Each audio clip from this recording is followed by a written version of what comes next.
Assalamualaikum warahmatullahi wabarakatuh. Waalaikumsalam.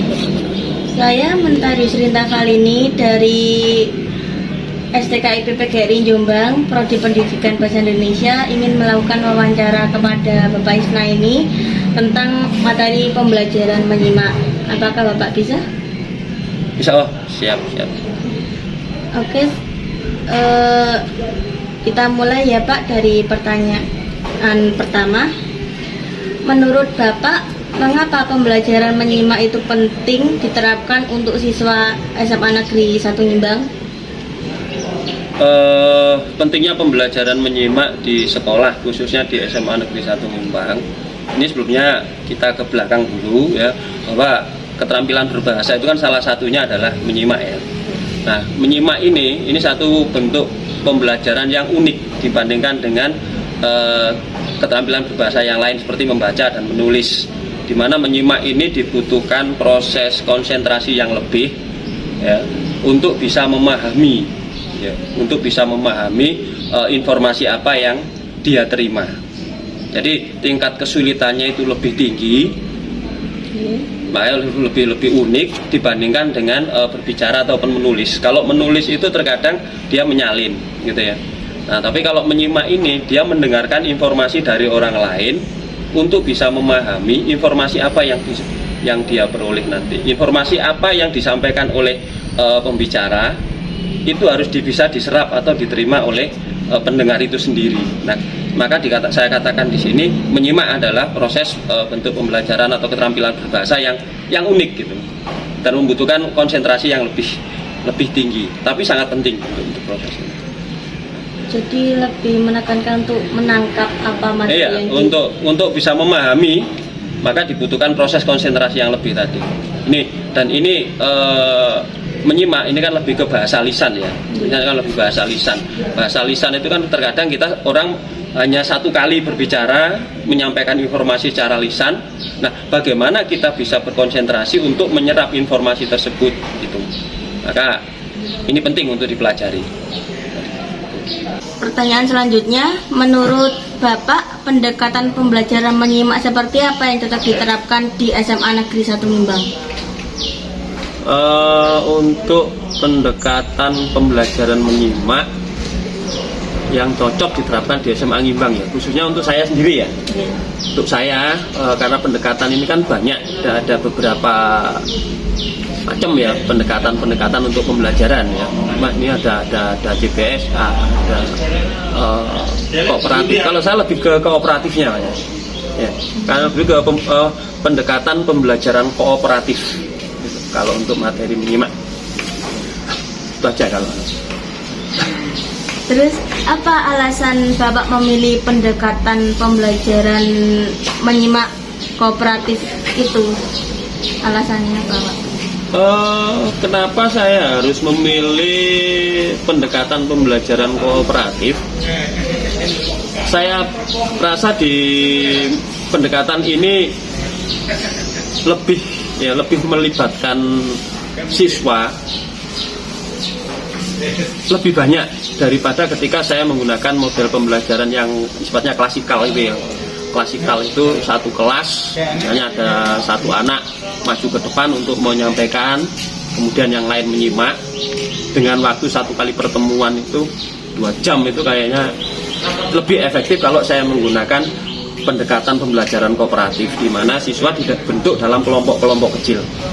Itu di mana dalam setiap kelompok itu dimungkinkan nanti siswa akan lebih aktif dan lebih merata gitu. Kenapa saya harus memilih pendekatan kooperatif ini? Itu alasannya. Terus kan salah satu pendekatan pembelajaran menyimak yaitu kan mendekatkan cara belajar siswa aktif. Terus bagaimana cara Bapak lakukan agar siswa itu aktif dalam proses pembelajaran di kelas, apalagi melalui metode yang Bapak jelaskan tadi? CPSA ya berarti ya. Ada memang salah satu pendekatan pembelajaran itu adalah CPSA, cara belajar siswa aktif dulu ya. Dulu itu memang CPSA ini sangat ya, cocok untuk digunakan ya, karena lebih melibatkan siswa itu lebih aktif ya, daripada guru menjelaskan. Memang dituntut CPSA ini lebih lebih banyak melibatkan siswa. Saya pikir dengan menggunakan pendekatan kooperatif ini CBSA akan jalan, gitu. Dimana ketika saya memilih pendekatan kooperatif, ya tingkat keaktifan siswa ini lebih tinggi. Gitu. Di dalam kelompok-kelompok mereka akan bisa lebih aktif lagi. Maka otomatis pendekatan CBSA atau cara belajar siswa aktif ini dengan sendirinya berjalan. Gitu. Itu alasan. Jadi kalau CBSA itu memang lebih banyak melibatkan siswa, ya. Maka ketika saya menggunakan pendekatan kooperatif, ini dengan sendirinya CBSA akan tampak di sana. Nah. Terus pertanyaan selanjutnya tentang metode, apa metode yang Bapak gunakan dalam proses pembelajaran menyimak di kelas? Metode? Ya. Metode ini lebih ke pencapaian tujuan pembelajaran. Berarti langkah-langkahnya, proses dalam mencapai tujuan pembelajaran. Nah, untuk pembelajaran menyimak, metode yang biasa saya gunakan itu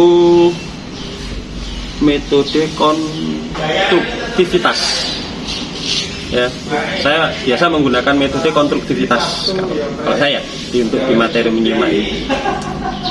Terus bagaimana penerapan metode pembelajaran menyimak itu di kelas, Pak? Kenapa saya harus milih metode konstruktivitas ya? Pendekatan yang saya gunakan kan pendekatan kooperatif ya, membentuk kelompok-kelompok kecil tadi. Nah, ketika saya menggunakan metode konstruktivitas ini, pada dasarnya metode konstruktivitas ini kan bahwa setiap pembelajaran itu bertujuan untuk menemukan, gitu kan. Konstruktivitas itu kan intinya gitu, menemukan. Nah, menemukan di sini itu dalam pembelajaran menyimak itu kan siswa mendengarkan sebuah informasi. Nah, ada proses konstruktivitas di sana. Bagaimana dia bisa menemukan informasi yang disampaikan oleh pembicara itu. Nah, dibutuhkan sebuah konsentrasi yang penuh. Maka saya lebih menggunakan metode konstruktivitas di sini. Karena pada dasarnya pembelajaran ini adalah menemukan di sini. Nah, itu lebih cocok memang kalau untuk digunakan pendekatan kooperatifnya seperti itu. Pertanyaan selanjutnya tentang model menyimak. Model pembelajaran menyimak seperti apa yang Bapak terapkan? Model pembelajaran itu sing kaya apa istilahnya?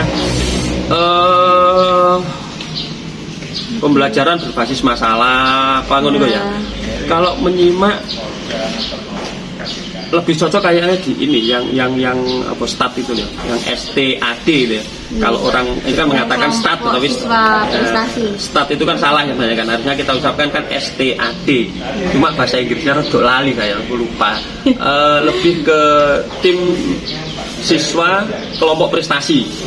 Nah, di mana di situ pendekatan yang kembali ke pendekatan yang saya gunakan kooperatif di model STAD ini, model STAD ini itu mirip ya dengan pendekatan kooperatif di mana siswa dibentuk dalam kelompok kecil lagi. Nah, proses pembentukan kelompoknya ini itu tidak dibentuk secara homogen. Artinya tidak diklasifikasi ini siswa yang pandai, siswa yang sedang, siswa yang kurang pandai, tidak, tapi secara heterogen. Jadi guru membentuk kelompok itu secara heterogen. Jadi nanti ada proses pemerataan sehingga siswa yang pandai dia bisa membantu temannya yang kurang pandai tadi. Siswa yang pendiam akan terpancing, termotivasi untuk bisa ikut aktif di dalam proses pembelajaran itu. Jadi tidak dibentuk secara homogen, tidak, tapi secara heterogen. Karena itu kalau dibentuk secara homogen kan yang pintar-pintar. Iya, pada akhirnya yang pandai kan yang mendominasi, kalau yang nggak bisa kan malah yang kayak maka akan statis, ini diam, vakum kan, nggak ada aktivitas di sana.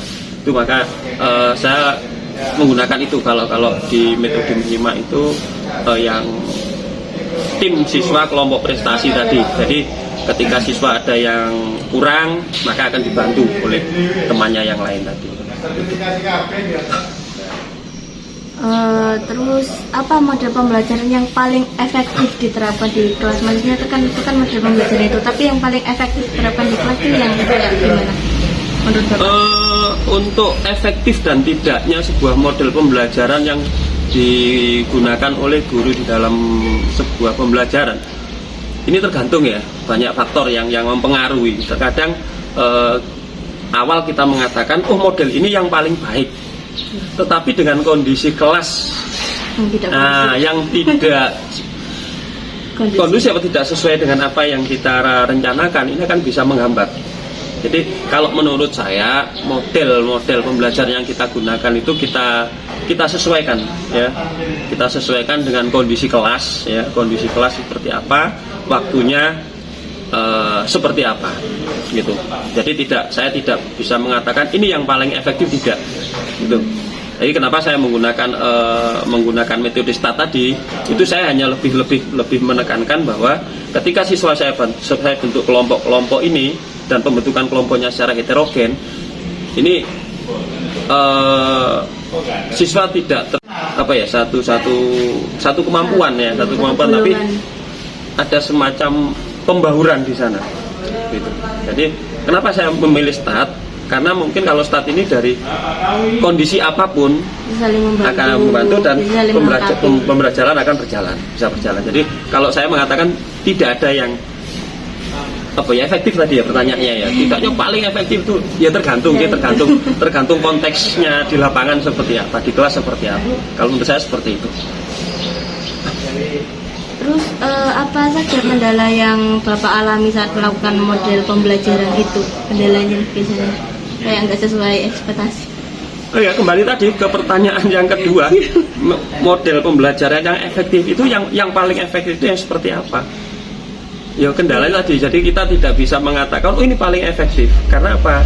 Kita sudah menerapkan ini, merencanakan model ini, tapi begitu guru masuk ke kelas dengan suasana yang berbeda dengan apa yang direncanakan oleh guru tersebut, maka tidak akan berjalan pembelajaran itu gitu. Jadi tantangannya yaitu karena guru tidak hanya mengajar di satu kelas ya, khususnya di SMA. Kalau di SMA itu kan ada kelas IPA, IPS dan bahasa. Nah, diakui atau tidak, kelas IPA, IPS dan bahasa ini kan beda ya, beda suasananya lah, beda suasana. Jadi kan tantangannya itu harus pandai-pandai untuk mencari model-model pembelajaran yang pas dengan kondisi siswa tadi gitu. Jadi tidak bisa disamakan. Ya jelas nggak bisa. Jadi kendalanya memang seperti tadi, antara klasifikasi kelas itu berbeda, itu tantangannya hanya di situ sih sebenarnya. Dengan jam waktu yang berbeda, katakanlah waktu jam pertama, jam kedua akan berbeda suasananya ketika pembelajaran ini dilakukan pada jam 9.10 ya. Artinya kalau kita pulang jam 3 normal kemarin kan pulang jam 3 ya, pembelajaran jam 7, jam 8 atau pukul 7, pukul 8 akan berbeda dengan suasana pelajaran kita lakukan pada pukul 14 atau jam 2 siang itu. Nah itu loh kendalanya di situ. Biasanya di jam segitu anak-anak sudah nggak fokus, apalagi di kelas-kelas IPS itu kan gitu. Seperti itu. Pertanyaan selanjutnya kan mengenai teknik ya Pak. Apa teknik yang Bapak gunakan untuk proses pembelajaran menyimak? Teknik untuk menyimak ya? Teknik pembelajaran untuk menyimak itu kalau tidak salah ya, saya tak ingatnya dulu. Teknik pembelajaran menyimak itu ada simak ucap, simak baca, simak kerjakan. Kalau untuk menyimak dengan pendekatan dan model yang kelompok-kelompok kecil tadi, ini ya saya menggunakan dua nih. Kalau ini seperti ini, simak ucap ya dan simak kerjakan. Ya, simak ucap dan simak kerjakan. Itu Pak, bisa dijelaskan tekniknya, maksudnya simak ucap tuh kayak seperti apa, terus simak kerjakan tuh kayak seperti apa? Kalau simak ucap itu kan artinya di dalam kelompok kecil itu kan, di dalam kelompoknya mungkin kan mereka sudah mendapatkan informasi dari guru apa yang harus dikerjakan oleh masing-masing kelompok itu, ya kan? Nah, di situ mungkin akan diawali oleh satu anggota kelompok untuk menyampaikan informasi, atau mungkin di situ ada rekaman yang sudah diberikan oleh guru, ada teknisnya ya, itu teknis ya. Berarti kan siswa itu disuruh untuk mendengarkan, artinya menyimak. Nah, setelah selesai proses menyimak ini, idealnya hanya satu kali saja proses menyimak ini, maka diharapkan siswa itu bisa konsentrasi dalam proses menyimak ini. Maka tadi saya katakan pembelajaran menyimak ini sangat unik. Kemudian selanjutnya siswa itu dituntut untuk bisa melisankan kembali, menjelaskan kembali apa isi daripada informasi yang dia simak tadi. Gitu. Jadi dia mendengarkan, kemudian dia pahami isinya. Nah, setelah itu dia sampaikan secara lisan isi dari informasi yang dia terima tadi. Sebatas apa dia bisa menyampaikan secara lisan, ini tergantung konsentrasinya dia ketika dia menyimak tadi. Gitu. Kalau itu Pak, kalau simak kerjakan tuh kayak seperti apa? Kan tadi simak ucap.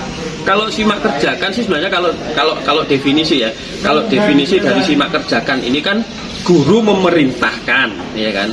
Guru memerintahkan kepada siswa, kemudian siswa mengerjakan. Cuma saya di sini lebih memilih bahwasanya anggap saja semua kan pembelajaran kan tetap perintah dari guru ya.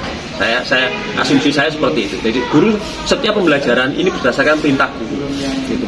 Kemudian siswa mengerjakan. Nah, kenapa saya memilih dua, simak ucap? Kalau simak ucap kan lisan saja, ucap kan lisan. Tapi kalau simak kerjakan, ini kan tidak setiap pekerjaan yang diberikan oleh guru kepada siswa dalam proses menyimak ini kan tidak hanya secara lisan. Ketika dia mengerjakan kan dia bisa saja dia menulis gitu. Nah, dia bisa saja hasil simakannya dia tadi, nah dia tulis kemudian dia sampaikan atau dia dikumpulkan kembali ke guru atau apa kan itu. Makanya saya menggunakan simak ucap dan simak kerjakan tadi itu. Terus biasanya kan terdapat kendala tuh Pak dalam teknik itu. Maksudnya tuh kendalanya tuh apa aja? Oh di teknik.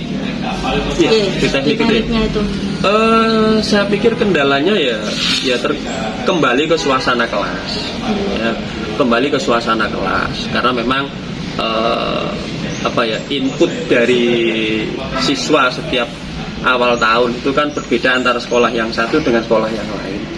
Ya, kita tidak usahlah terlalu jauh ini, kita antar kelas seperti yang saya sampaikan tadi lah, IPA, IPS dan bahasa. Ya, yang jelas akan menjadi sebuah kendala sebenarnya kalau kan biasanya kan kayak simak ucap sama simak kerja tadi kan seperti Bapak jelaskan tuh kan, tapi biasanya kan kadang nggak bisa berjalan dengan mulus seperti yang direncanakan kan, biasanya ada iya karena suasana tadi, karena kondisi kelas tadi ya. Tapi bukan kita tidak harus menyalahkan kondisi kelas sih sebenarnya ya, tetap sebenarnya kemampuan siswa juga ya, konsentrasi. Maka dibutuhkan ini adalah ketika proses menyimak ini kalau semua elemen ini, artinya semua anggota kelompok ini bisa konsentrasi dengan baik, maka kendala-kendala ini akan sedikit berkurang ya, akan sedikit berkurang karena memang dibutuhkan konsentrasi yang penuh ya. Terus juga yang tidak kalah penting adalah pemahaman bahasa. Bagaimana siswa itu bisa memahami bahasa atau kosakata itu. Ketika pemahaman siswa itu pemahaman bahasanya kurang ya tetap kemampuan dia menyimak juga kurang gitu. Itu aja. Pertanyaan terakhir, apa saran dan kesan Bapak selama proses pembelajaran menyimak di kelas untuk para siswa? Kesannya Pak, saran dan kesan itu ya Pak? Saran, kesan? Udah itu, kayak pesan-kesan itu untuk Pak. Pembelajaran menyimak? Iya. Sampai baleni lagi, sampai ulang lagi Pak. Apa pesan dan kesan Bapak selama proses pembelajaran menyimak di kelas untuk para siswa? Pesan dan kesan ya? Iya, untuk para siswa. Kesannya dulu atau pesan dulu ya, Nay? Terserah Bapak. Kesan dulu ya, kesan ya. Artinya kesan saya untuk proses pembelajaran menyimak ini, kembali saya mengatakan IPA dan IPS ini berbeda. Saya ketika mengajar di IPA, suasananya akan berbeda ketika saya mengajar di IPS. Gitu. Dan saya selalu memotivasi kepada siswa ketika saya mengajar di IPS ini agar lebih semangat. Gitu. Dan mereka tidak merasa apa istilahnya minder gitu ya, karena saya IPS tidak harus seperti itu. Karena menurut saya IPA sama IPS itu maksudnya sama. Ya sama. Hanya beda jurusan saja, hanya beda. Itu yang saya sampaikan ketika saya di kelas seperti itu. Itu kesan saya itu memang berbeda. Ketika pembelajaran menyimak ini di kelas IPA dan di kelas IPS, di sekolah ini ada perbedaan. Itu kesannya. Saya tidak mengatakan ini yang baik, ini tidak. Ya, cukup saya mengatakan beda gitu saja. Pesan saya, siswa lebih apa ya? Lebih perhatian lagi terhadap pembelajaran bahasa Indonesia. Kebanyakan memang siswa itu menganggap bahwa materi bahasa Indonesia khususnya ini mereka menganggap materi ini bahasa Indonesia itu pelajaran yang gampang. Iya, kayak sepele pelajaran yang gitu. mudah. Sehingga padahal ketika kita mempelajari bahasa itu lebih dalam lagi, itu sulitnya malah luar biasa ya kan. Jadi pesan saya, janganlah siswa itu, memang tidak semua siswa menganggap pelajaran bahasa Indonesia pelajaran yang mudah, tidak. Ya, itu aja sih pesan saya, sehingga nanti ketika kita mempelajari materi menyimak ini dengan baik, maka banyak manfaat yang akan diperoleh.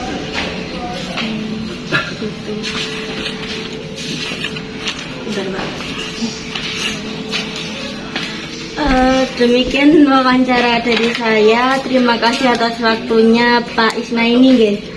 Mohon maaf bila ada salah kata dan mohon maaf bila mengganggu waktunya. Terima kasih sudah meluangkan waktu buat saya untuk melakukan wawancara kepada Bapak. Sama-sama. Terima kasih atas semua informasinya ya Pak ini. Sama-sama. Itu hanya sekedarnya saja.